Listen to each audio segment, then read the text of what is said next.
Hi guys, in this video, I'll show you how to use Zapier with Notion.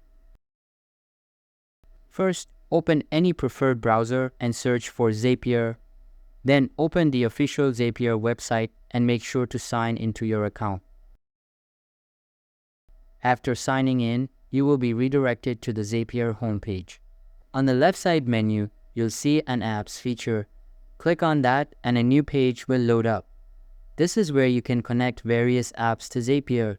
Simply search for Notion in the search bar and click on the Connect button. This will initiate the process of connecting your Notion account.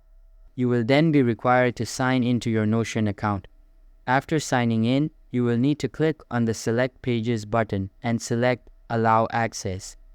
This is an important step that allows Zapier to securely access your Notion data and pages. Once you grant access, Zapier will now be connected with your Notion account.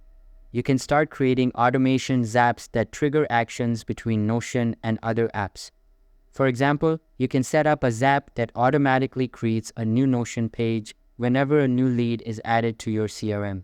So that's all for this video. If this video was helpful, don't forget to subscribe and hit the like button. Thanks